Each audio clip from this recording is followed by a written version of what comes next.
네, 반갑습니다. 통합마스터 시영철입니다.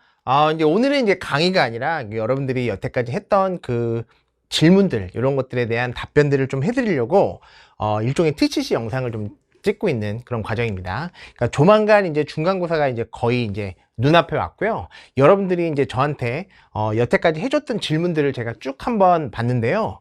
제가 이제 그 대성마이맥과 함께 했던 시간은 한 넉 달 정도 된 것 같아요. 그러니까 넉 달 동안 아이들이 Q&A 게시판에다가 했던 질문들을 쭉 보니까 뭐 현장에서 아이들이 정리했던 그런 것들도 있지만 아이들이 질문했던 것들을 보니까 양이 굉장히 많습니다. 그 중에서 아이들이 이런 부분들이 집중적으로 조금 궁금해하는구나, 이런 것들을 좀 의미 있는 것들을 한번 좀 정리를 해봤으니까 만약에 이제 Q&A를 안 하고 쭉 들었던 학생들도 이런 것들은 한번 시험 직전 한번 정리 한번 하고 가면 좋겠다, 이런 의미로 좀 이 강의를 쭉 들어봤으면 좋겠다는 생각이 좀 듭니다. 그러니까 들어보시면서 이거 우리 중간고사 시험 범위하고 상관이 없는데, 그럼 다음으로 넘어가시고 이건 좀 상관이 있다, 이런 것들은 공감하면서 이 강의를 좀 들어보면 좋지 않을까 생각합니다. 그러니까 많은 학생들이 좀 질문도 남겨주시고 강의를 좀 아껴주셔서 감사하다는 말씀을 좀 드리면서 영상을 시작하도록 하겠습니다. 가볼게요.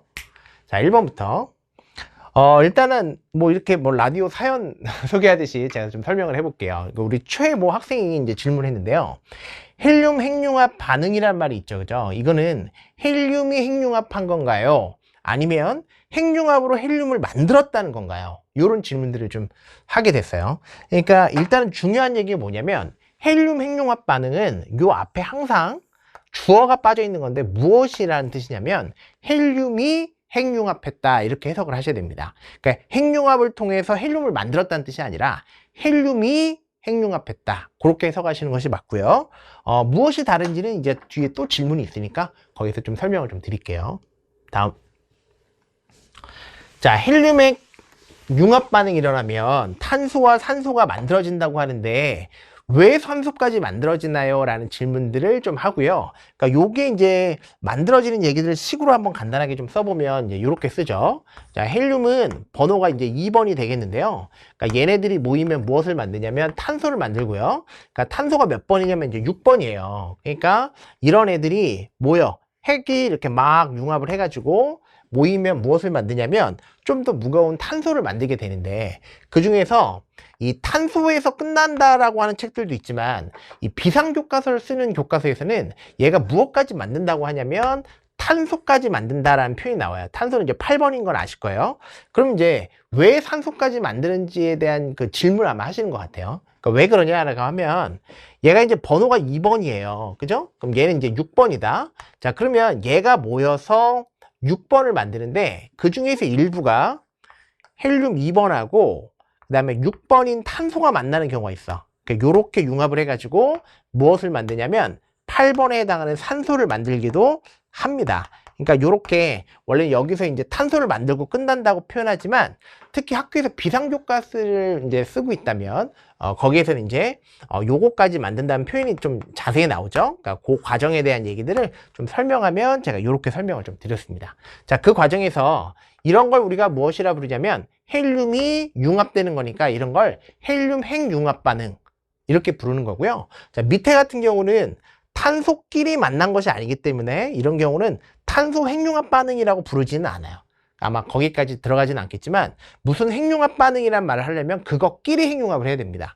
그래서 헬륨끼리 핵융합하면 헬륨 핵융합 반응이라는 표현을 쓰고, 그 중에서 헬륨과 일부 탄소가 직접 붙어. 그래서 무엇을 만들기도 하냐면 산소를 만들기도 하는 거니까 그런 식으로 좀 헤쳐나가시면 좋을 겁니다. 이해되셨죠? 자, 이제 우리 학생에게 왜 산소까지 만들어지는지에 대한 얘기들은 제가 좀 설명을 드렸고, 세 번째. 자, 1000만 켈빈에 도달하면 핵융합 반응이 일어난다고 제가 이제 수업에서 얘기를 하죠. 그죠? 근데 이거는 절반만 맞고 절반이 틀린 거예요. 그러니까 1000만 켈빈이 좀 중요하긴 한데요. 이 주어가 빠졌어요. 이 주어가 바로 뭐냐면, 그렇죠, 수소 핵융합 반응이라고 해야 됩니다. 그냥 핵융합 반응이 아니고요. 수소와 수소가 핵융합한다라고 하셔야 됩니다. 그게 1000만 켈빈입니다. 그러니까 지금 같은 경우는 헬륨 핵융합 반응은 뭐냐면 주어가 빠졌는데요. 헬륨이 핵융합하는 것은 온도가 달라요. 그래서 수소 핵융합 반응은 몇만 켈빈이냐면 1000만 켈빈이지만 헬륨과 헬륨이 만나는 건 1억 켈빈이 들어갑니다. 써드릴게요. 그래서 헬륨 핵융합 반응은 얼마큼 들어가냐면 1억 켈빈이 들어가는 거니까 아마 학교에서 조금 이제 지구과학 전공하신 분들은 이런 걸 내실 수도 있습니다. 그러니까 다시 한번 핵융합이라고 하지 마시고 주어를 꼭 기억을 하셔야 돼요. 1000만 켈빈은 수소 핵융합 반응이고 헬륨 핵융합 반응은 1억 켈빈이에요. 그래서 온도가 서로 다른 거니까 1000만 켈빈에서는 이런 일들이 일어나지 않는다고 보는 것이 일반적입니다. 그래서 1000만 켈빈에서는 누구 핵융합 반응이냐면 수소 핵융합, 그 다음에 1억 켈빈에서는 헬륨 핵융합. 그러니까 아직 1억에 도달하지 못했기 때문에 이때는 일어난다는 말은 좀 틀린 말이다. 그렇게 좀 정리를 할게요. 다음. 자, 이 질문도 되게 많았어요. 물 분자는 공유 전자 쌍수가 두 쌍인 거니까 이중결합 아닌가요? 라는 얘기들을 지금 이제 질문하셨는데요. 좋아요. 자, 이게 물 분자는 이렇게 쓰면 이렇게 쓸 수 있죠. 그죠? 그래서 요게 이제 이런 식으로 이렇게 해서 이렇게 그래서 H2가 이제 이렇게 생긴 거죠. 그래서 물 분자는 이렇게 생겼을 때 이 공유 전자 한 쌍당 결합선을 표현을 해요. 이 공유 전자 한 쌍당 결합선을 표현합니다. 그러니까 공유 전자가 몇 쌍 있냐라고 하면 두 쌍 있다. 아, 잘했어요. 여기까지 맞아요. 자, 근데 결합선이 몇 개냐 물어보면 결합선은요 두 개라고 해야 됩니다. 어떻게 두 개냐? 여기 결합선 한 개, 결합선 두 개. 근데 이거를 이중결합이냐 틀린 겁니다. 그러니까 이중결합이 아니라 이런 경우는 뭐라고 해야 되냐면 단일결합 두 개로 되어 있다라고 해야 돼요. 그러니까 결합선이 두 개인 건 맞지만 한쪽으로 뻗어 있게 되니까 양쪽으로 한 개씩 뻗었기 때문에 단일결합 두 개로 되어 있다 이렇게 해야 정답이 됩니다. 자, 만약에 산소가 이런 식으로 뻗어 있다고 칠게. 만약에 이런 식으로 이렇게 뻗어 있으면 결합선이 몇 개죠? 두 개입니다. 근데 몇 중결합이냐 물어보면 한쪽으로 뻗어 있기 때문에 이런 경우는 이중결합 한 개로 되어 있다 이렇게 하셔야 됩니다. 자꾸 제가 무디게 해줄게요. 자, 그러면 이산화탄소도 한번 설명을 해달래요. 좋아요. 그럼 이산화탄소는 어떻게 생긴 거냐면 CO2는 이제 이렇게 생겼죠, 그죠? CO2는 이런 식으로 이렇게 되어 있어요. 요게 이제 이산화탄소인 것들은 제가 이제 개념 수업할 때 쭉 설명을 하는데요. 이 공유전자 한 쌍당 결합선으로 표현합니다. 이 공유전자 한 쌍당 결합선, 공유전자 한 쌍당 결합선으로 이렇게 표현을 해요. 그럼 다시 한번 질문해 볼게요. 자, 공유전자 쌍은 몇 쌍이죠? 네 쌍이죠, 그죠? 한 쌍, 두 쌍, 세 쌍, 네 쌍. 그래서 네 쌍.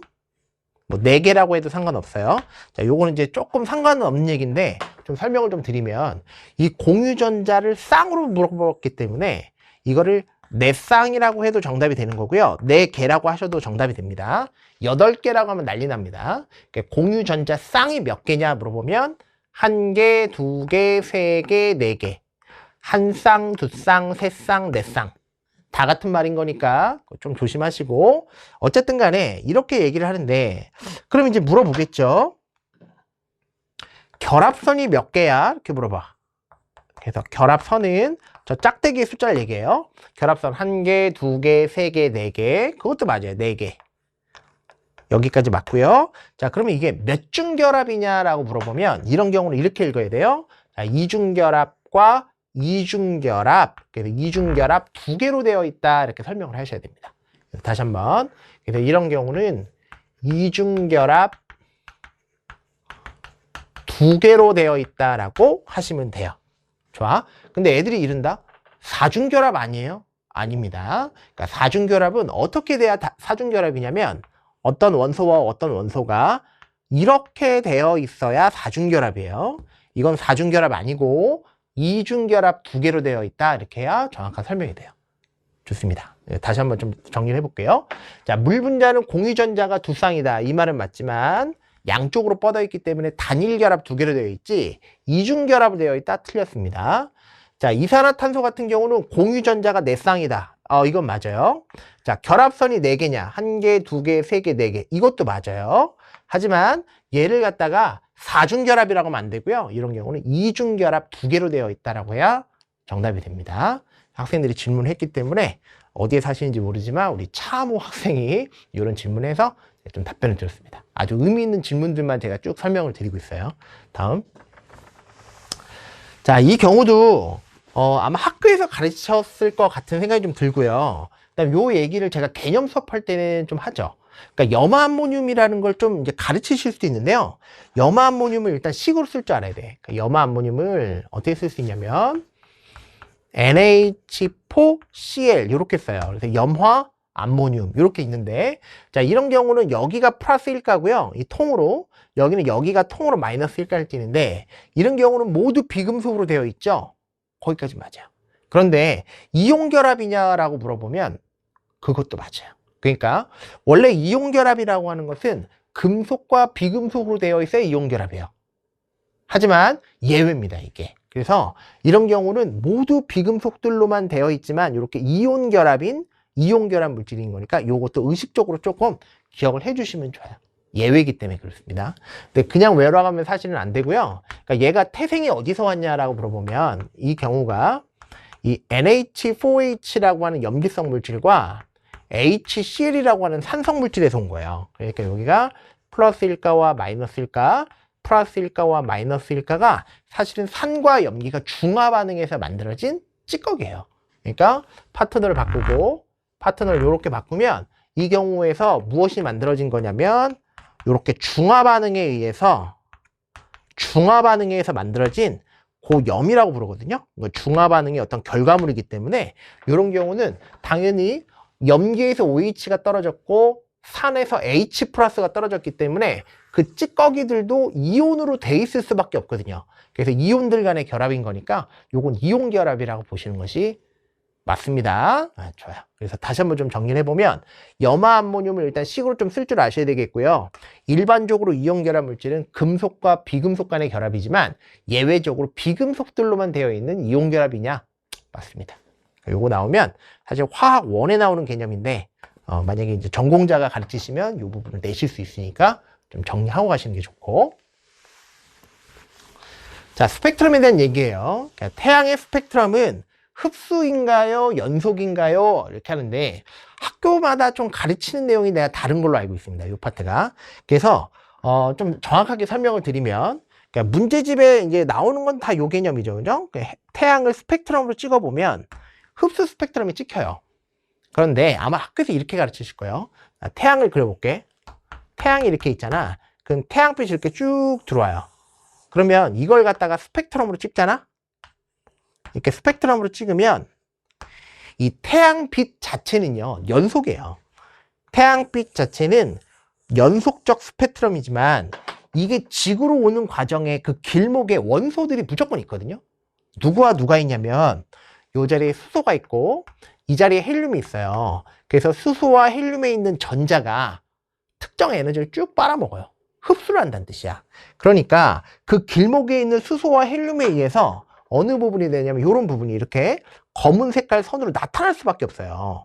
그러니까 무슨 스펙트럼이 나오냐라고 물어보면 흡수 스펙트럼이 나오게 됩니다. 다시 한번 태양의 스펙트럼을 지구에서 찍으면 흡수가 찍혀요. 그런데 태양빛 자체를 물어보면 연속적이지만 그 길목에 있는 수소와 헬륨이 있기 때문에 흡수가 찍힌다. 그렇게 좀 정리를 하겠습니다. 그래서 이 파트는 이제 이런 질문을 하는 거죠. 뭐 누구한테 배우면 흡수라고 배우고 학교에서 배우면 연속이라 배우는데 이거 어떻게 되지? 이런 얘기를 할 텐데요. 그래서 문제에서 나올 때는 어떤 식으로 나오냐면 스펙트럼을 3개 줘요. 그래서 이런 어떤 이런 것들을 막아내기 위해서 원칙적으로 문제들을 보면 스펙트럼을 3개 주고 다음 스펙트럼 가해서 다까지는 어떤 얘기들 주냐? 하나는 연속이고 하나는 흡수고 하나는 방출이다 라는 말을 그래서 주는 거야.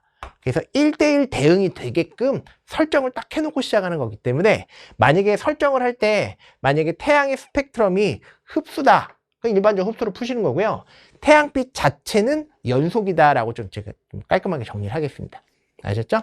그래서 이런 스펙트럼이 원래 그래서 3개를 주고 이 중에 하나씩 매칭 되게끔 출제가 되는 거니까 너무 그 부분도 걱정 안 하시면서 쭉쭉 전개를 하시면 됩니다. 근데 만약에 학교에서 유독 강조해. 학교 선생님께서 야 태양은 뭐야? 이렇게 얘기하면 따라가야 됩니다. 사실 학교마다 뭐 출제하시는 그 막 너무 천차만별이기 때문에 그렇게 학교에서 너무 특별하게 강조하면 그렇게 따라가셔야 되겠지만 제 입장에서는 그렇게 좀 정리를 하고 마무리하겠습니다. 다음. 자, 이것도 참 좋은 질문이에요. 그러니까 이건 이게 지금 오늘 소개하는 이 질문들이 이제 거의 공부를 어느 정도 하니까 이제 이 정도의 질문들을 하게 되는데, 자, 이런 질문을 여러분들 하시게 될 겁니다. 선생님, 흡수 스펙트럼은요, 검은색 선으로 나오죠? 맞아요. 다시 한번. 그 흡수 스펙트럼은 검은 선으로 나오죠? 맞아요. 선생님, 그러면 방출 스펙트럼은 색깔 선으로 나오죠? 그것도 맞아요. 선생님, 근데요, 시험지는요, 흑백이잖아요.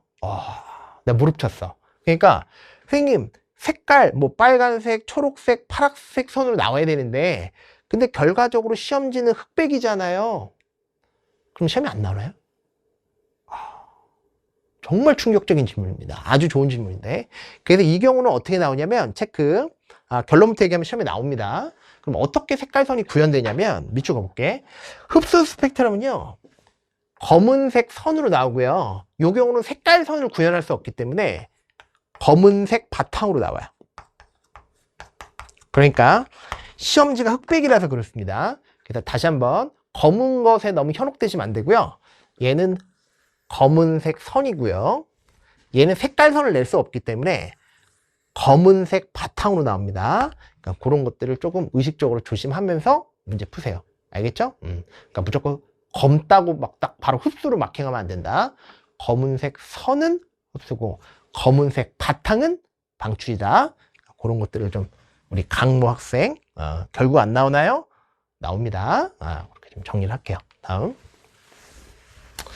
자, 이것도 역시 이제 거의 끝판에 가면 이런 질문을 하게 됩니다. 선생님, 수소의 원자 핵은요, 양성자와 중성자로 나타낼 수 없고 왜 양성자 한 개가 그냥 수소의 핵인가요? 좋은 질문이에요. 자, 일단은 어떤 생각들을 좀 하셔야 되냐면 중성자에다 동그라미 쳐볼게요. 중성자. 여러분 동그라미 칠 데가 없군요. 그냥 쭉쭉 보세요. 자, 중성자는 어떤 역할을 하냐라고 물어보면 양성자가 이렇게 있잖아. 양성자와 양성자가 핵에 모여 있으려면 플러스 간의 반발력이 심하니까 이걸 붙잡아주는 접착자의 역할을 해요. 그러니까 중성자는 어떤 역할을 하냐 물어보면 양성자들 간의 반발력을 최소화시키기 위해서 붙잡아주는 접착제의 역할을 하거든요. 그런데 이 수소는 번호가 몇 번이냐면 1번이에요. 그러니까 양성자가 하나밖에 없다. 그러니까 양성자가 최소 2개가 있어야 반발을 하고 그걸 접착제가 붙잡아주는 건데 양성자 하나밖에 없으니까 반발을 안 해요. 그러니까 이 경우는 중성자가 있을 이유가 없고 그냥 양성자 하나에 전자 하나가 그냥 이렇게 있어요. 이게 바로 뭐냐면 수소는 예외적으로 번호가 1번이기 때문에 양성자 하나만 있으니까 중성자 있을 이유가 없는 거예요. 그래서 지금 같은 경우는 요 전자가 사라진 상태, 그러니까 H 플러스, 그래서 요걸 갖다 우리가 무엇이라 부르냐면 그냥 양성자 하나를 오롯이 수소의 핵이라 보셔도 상관이 없습니다. 물론 중성자가 있는 경우도 있는데 좀 불안정한 상태고, 그래서 일반적으로 얘기하면 이 1번, 수소는 1번이기 때문에 양성자가 하나밖에 없는 거고, 그럼 반발력이 있지 않기 때문에 접착제가 필요 없어요. 그래서 이 경우는 그냥 양성자 한 개가 오롯이 수소의 핵이라고 보셔도 상관이 없습니다. 그래서 요거는 정답. 그런 식으로. 다음. 자, 이 질문도 거의 이제 막판에 가면 하시게 될 건데요. 이인모 학생이 얘기를 했어요. 선생님, 수소도 별의 내부에서 만들어지는 거 아닌가요? 이런 질문을 했는데, 자, 밑줄 한번 가볼게요. 저만 긋게요. 자, 별의 내부에서 만들어진다라는 것은 무슨 뜻이냐면, 핵과 핵이 융합한다는 뜻이야. 그러니까 별의 내부에서 만들어진다는 건 핵과 핵이 융합하면서 아이언맨처럼 융합하면서 만들어지는 게 내부에서 만들어진다는 뜻이거든요. 근데 수소는요, 번호가 1번이다? 그러니까 핵과 핵이 뭉쳐서 만들어지는 게 아니야. 1번과 1번이 뭉치면 1번 안 되잖아. 그지? 그러니까 핵과 핵이 융합돼서 만들어지는 게 별의 내부에서 만들어진다는 뜻인 거니까 수소 같은 경우는 그렇게 만들어지는 게 아니라 어떤 그 빅뱅에서 처음에 터지면서 만들어진다. 이제 그렇게 보시면 됩니다. 그래서 별의 내부에서 만들어진다는 표현은 적합하지 않고 빅뱅 때 만들어진다 이렇게 보시면 정확합니다. 아셨죠? 자, 다음 질문 볼게요. 자, 다음 질문. 자, 우리 이모 학생이 또 얘기를 했는데요. 그러니까 초신성이 터지면서 태양계 먼지 찌꺼기가 되거든요. 그러니까 이선지가 완자에서 되게 많이 나오는데 왜요? 지금 그 질문을 합니다. 그러니까 이거를 아마 서답형으로 내실 수도 있어요. 그러니까 이런 것들 좀 잘 보셔야 되는데요. 초신성 폭발에다가 제가 밑줄 한번 그어볼게요. 그러니까 초신성이 폭발하면서 그렇죠. 철보다 무거운 원소들이 만들어지거든요. 그러니까 초신성이 폭발하면서 철보다 무거운 원소가 만들어지면서 그게 태양계 먼지 찌꺼기가 돼요. 그러니까 왜 그러냐 물어보면 태양계 안에 무엇이 있냐면 그렇죠. 수, 뭐 금, 지, 화, 목토, 천해 이런 것들이 쭉 만들어지잖아. 그치? 그 중에서 우리가 어디에 살고 있냐면 다른 데 내가 안 가봤는데 지구에 살고 있단 말이야. 그러니까 이 태양계 먼지 찌꺼기에 의해서 지구가 만들어지고 이 지구 안에 무엇이 있냐면 우라늄이라든지 납이라든지 이런 게 있단 말이야. 그러니까 철보다 무거운 원소가 지구에 존재한다는 사실을 가지고 초신성이 폭발하면서 철보다 무거운 원소가 튀어나가면서 태양계 먼지 찌꺼기가 되고 그 중에 우리 지구 안에 철보다 무거운 원소들이 있다는 사실을 가지고 알 수 있는 겁니다. 그렇게 써주시면 됩니다. 다음. 자, 이것도 참 좋아요. 자, 빅뱅 이론의 근거를 두 가지 써라. 이건 그냥 100% 나옵니다. 그러니까 우주 배경 복사와 그렇죠. 수소와 헬륨의 질량비가 3대1인 거가 이게 딱 쓰는데 아이들이 이제 현장에서 이제 할 때는 그냥 이제 시험 직전인 거니까 그냥 외우게끔 해서 들어가는데 이 학생은 이제 그 질문을 하는 거예요. 선생님, 제가 외울 때 외우더라도 좀 논리적으로 이해가 됐으면 좋겠다. 이제 아마 그 질문을 하는 것 같아. 다시 한번. 그러니까 두 가지 중에 한 가지는 이해가 됐나 봐요. 그 중에서 왜 3대1이 그러냐라는 질문인데요. 이 빅뱅 이론의 핵심은 뭐냐면 온도가 식어야 돼요. 그러니까 빅뱅 이론의 핵심은 온도가 싸늘하게 식어간다는 게 포인트야. 자, 그럼 이제 좀 정리를 한번 해볼게요. 자, 양성자와 중성자가 빅뱅이 터지면서 양성자와 중성자가 이제 만들어지는데 태초에 몇 대 몇으로 만들어지냐면 4대 4로 만들어져. 그러니까 8개 중에서 4개와 4개로 공평하게 태초에 딱 만들어 놓습니다. 그러니까 왜 그런지 좀 설명을 간단하게 드리면 양성자가 갖고 있는 질량과 중성자가 갖고 있는 질량 중에서 중성자의 질량이 조금 더 커요. 왜인지는 이제 개념편을 잘 보세요. 자, 질량이 좀 더 큰데 그것에 의해서 에너지가 얘의 에너지가 좀 더 커요.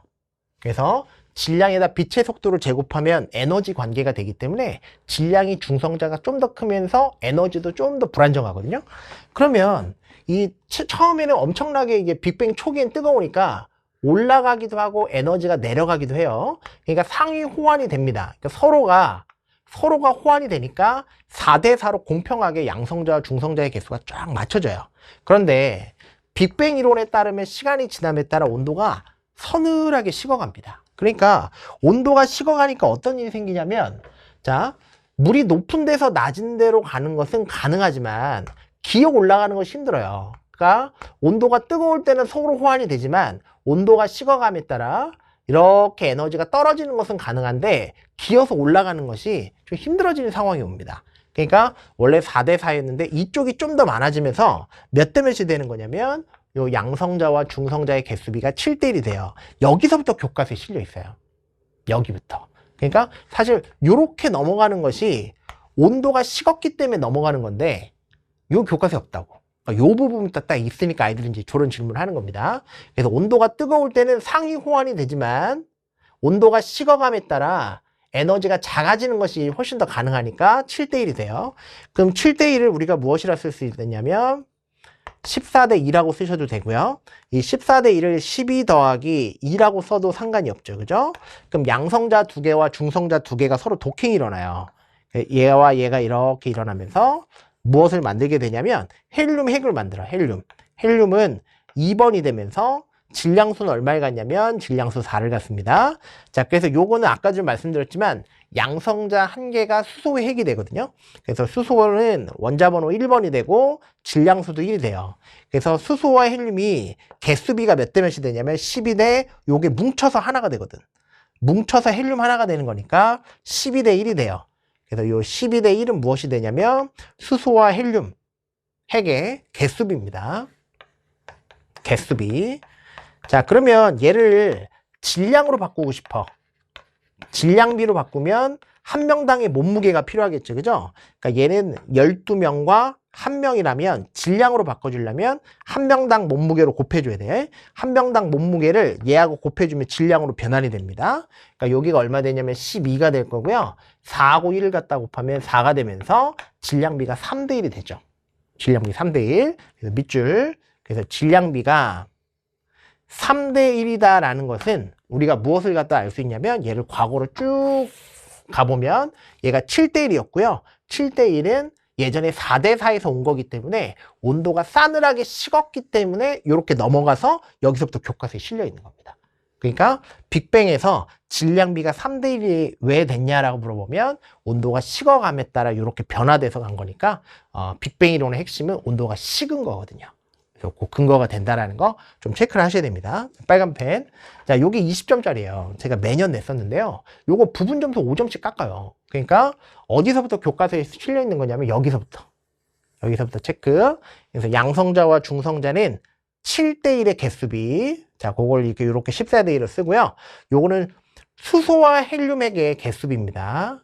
그러니까 양성자와 중성자의 개수인지 수소와 헬륨의 개수인지 그거 구분하시고, 수소와 헬륨의 질량비는 몇 대 몇이 되는 거냐면 3대1이 되는 거니까 그렇게 좀 기억을 하시죠. 다시 한번 이쪽 가볼게요. 그러니까 이 학생은 질문이 되게 좋았는데요.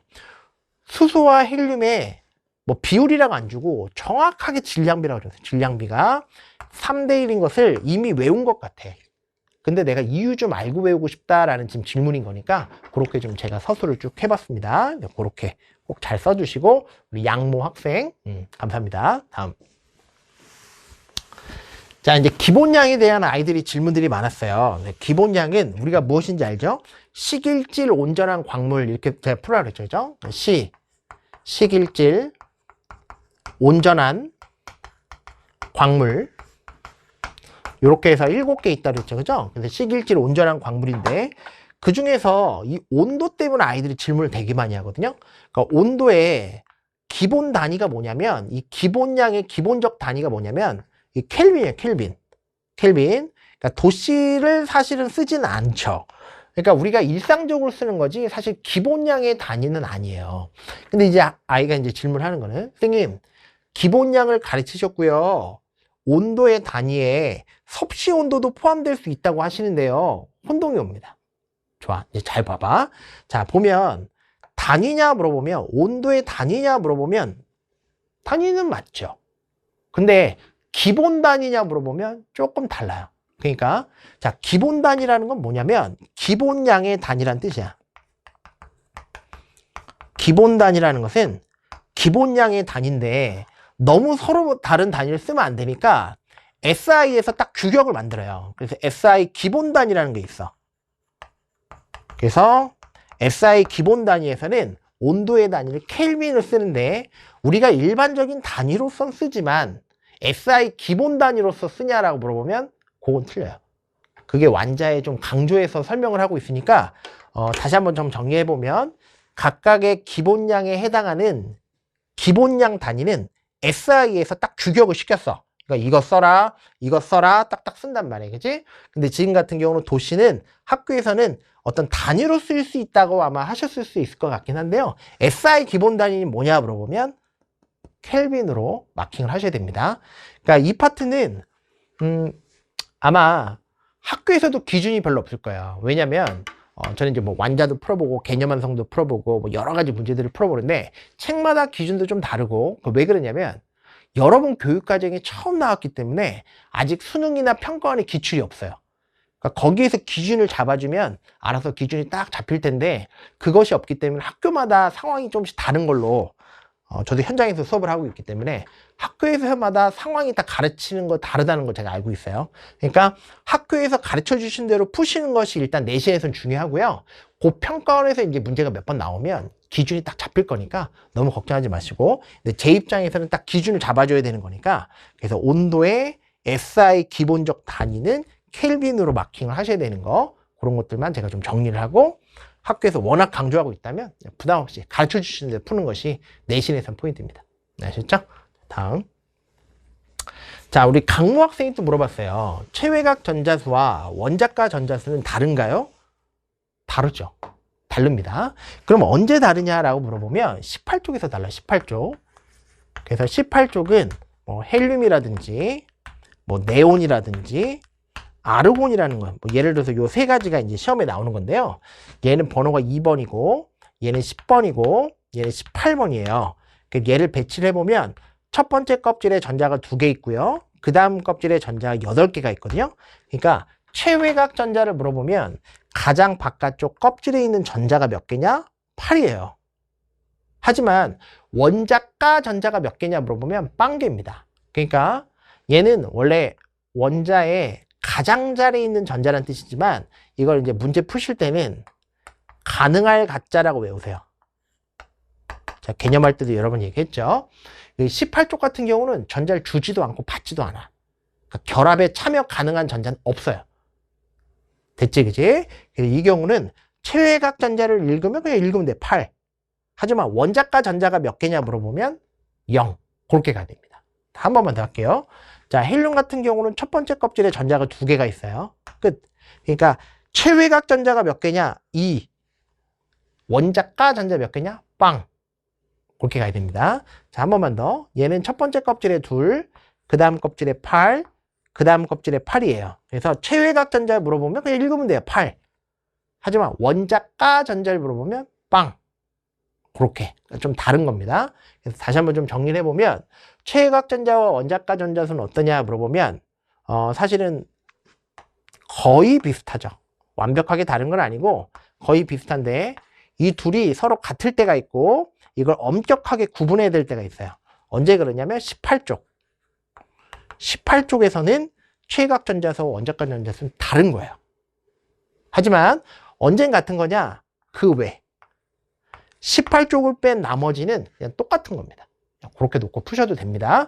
최외각이나 원자가나 18쪽이 아니면 그냥 같다라고 놓고 푸셔도 전혀 상관없습니다. 이제 전공자입니다. 그러니까 하라는 대로 하세요. 다음. 자, 이제 물리 파트에서 아직 뭐 중간고사 범위 안 들어가실 수도 있는데요. 이 부분을 또 질문하실 수 있어서 좀 설명을 좀 들어갈게요. 자, 포물선 운동이 뭐냐 물어보면 이런 거예요. 포물선 운동은 이렇게 떨어지는 게 포물선 운동이야. 그죠? 이렇게 쭉 떨어집니다. 자, 그때 운동 방향이 어떻게 되냐라고 물어봐요. 그럼 어떤 특정 스팟을 딱 잡아서 요 스팟에서 운동 방향이 어떠냐 물어보면 그 지점에서의 접선 방향이에요. 이렇게. 책마다 좀 다르죠? 아직 여러분이 벡터 개념을 아직 못 배웠기 때문에 그냥 이렇게 곡선이라고 표현할 수도 있지만 사실 엄밀히 따지면 요 특정 스팟에서 접선 방향을 우리가 운동 방향이다 이렇게 정의를 내리죠. 자, 힘의 방향은 어떠냐 물어보면 지구의 중심 방향, 요게 힘의 방향, 요거는 운동 방향, 그들의 각도를 물어보는데요. 요 각도는 90도가 나올 리가 만무합니다. 그런 것도 한번 정리해 주시고요. 자, 원운동에서도 역시 마찬가지인데, 원운동은 뭐 이렇게 돌잖아요, 그지? 그러니까 뱅글뱅글 돌 때, 자, 어떤 특정 스팟을 딱 잡아. 그래서 운동 방향이 어떠냐라고 물어보면 그 스팟에서 접선 방향이에요. 접선 방향. 요게 운동 방향이 되겠고, 힘의 방향은 중심 방향이죠. 그죠? 이렇게 안쪽으로 쭉 중심 방향이 되고, 그들의 각도, 그래서 그들의 관계는 90도가 된다는 것도 완자에서 정말 많이 나옵니다. 그러니까 운동 방향과 힘의 방향이 90도가 안 되고요.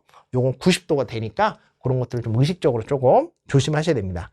자, 근데 지금 문제에서 운동 방향을 물어볼 때 원래는 이렇게 접선 방향이지만 아직 여러분이 벡터 개념을 안 배웠기 때문에 이렇게 쭉 떨어진다라고 이렇게 곡선처럼 이게 해설지에서도 이제 그려져 있을 텐데 뭐 그냥 무난하게 푸시면 됩니다. 그냥 원칙적으로는 접선 방향이다. 그렇게 보시면 되죠.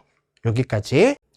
자, 여기까지 이제 질문들을 제가 쭉 받아봤고요. 제가 이제 현장에서 수업을 해보면 이제 아이들이 떠나고 나면 그 교실을 정리를 하잖아요. 정리하면 그 밑에 그 지우개 가루가 막 가득한 걸 제가 봐요. 그러니까 얼마나 절박하게 시간 안에 풀려고 막 지우고 다시 풀고 이런 것들을 제가 알고 있습니다. 그러니까 그 수고로움과 그 고생을 알고 있기 때문에 제가 이 먼 길을 오면서 좀 의미 있는 수업들을 하려고 의미가 없으면 저조차 설득이 안 되니까 좀 의미 있는 수업을 하려고 최선을 다했던 것 같아요. 여러분 겨울방학에서부터 저하고 만난 학생들이 있을 텐데요. 아마 추운 겨울에 땀을 흘려가면서 공부했기 때문에 그동안 쌓았던 어떤 지식들이 여러분 시간 안에 빠르빠르 도출이 돼가지고 점수화가 될 수 있게 저도 멀리서 또 응원하도록 하겠습니다. 고생 많으셨고 저 이제 다음 업템포 강좌에서 여러분들 기다리도록 하겠습니다. 감사합니다.